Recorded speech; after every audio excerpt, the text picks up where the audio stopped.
All right, rhythm number one is called Slinky Dink. And this is an example in E flat. It's a twist on a James Brown meter-esque kind of groove that I put some of my own modern ideas into. And the Meters were a great band out of New Orleans. Leo Nocentelli, guitar player, was a big influence. So let's check that out. Here we go.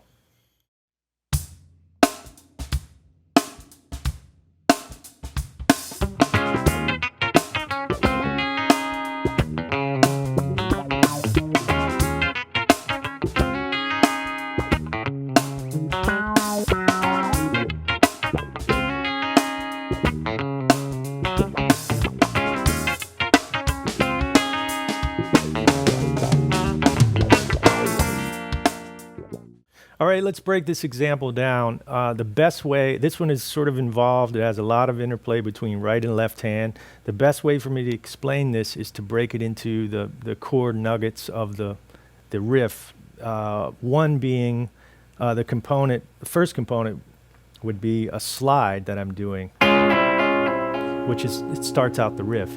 This is derived from an E flat 9 voicing. Okay, but I'm not going to use that whole voicing. I'm actually going to modify it slightly. And I'm going to use a D flat triad over the E flat, which gives us just that kind of sound. I'm going to play it with my ring finger, and I'm going to address the right hand after, but I'm only going to do a downstroke, and I'm sliding. So, that's the first part. The second part is this, you could think of it as that James Brown. That kind of thing, the E flat 9 with the 13 on top. So I'm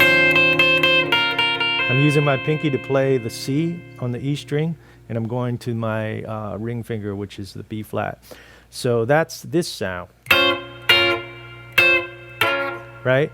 And then I'm changing to a two-note voicing, which is E flat and D flat. It's like a cluster voicing over the E flat bass, but I'm not actually playing the E flat bass. So this is what that move looks like. Okay. So when you put those together, you have. All right. And the third component would be sort of this little meter-esque Leo Nocentelli type move where it's this, like a sharp 9 voicing. But what I'm doing is I'm sliding into that half step and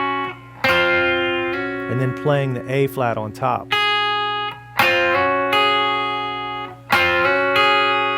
Then I'm pulling off to the E flat. Actually picking with an upstroke. So it's that move. So if you get these three moves together, you'll have 90% of the lick. So it's. And then the last part is just this little bass part. Okay, over E flat, that's a flat 7, a D flat. I'm sliding. Those are the 4 components of the left hand. The right hand is a little more difficult to explain, but the best way I could explain is that I'm feeling a 16th note pulse the whole time my hand. I'm not necessarily playing the whole thing. I could play it like this. You know, but it wouldn't groove as hard. So I'm leaving holes there, and I'll do it slow so you can see where I'm actually utilizing the upstrokes and downstrokes. So 3, 4, there's 2 upstrokes. Upstroke. Those are mostly slides, so.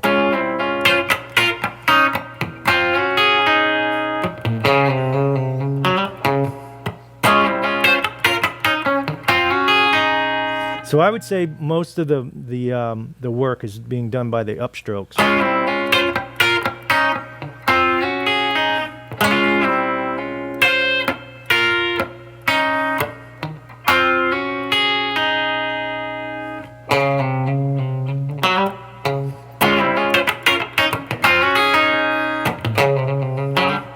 So there you have it.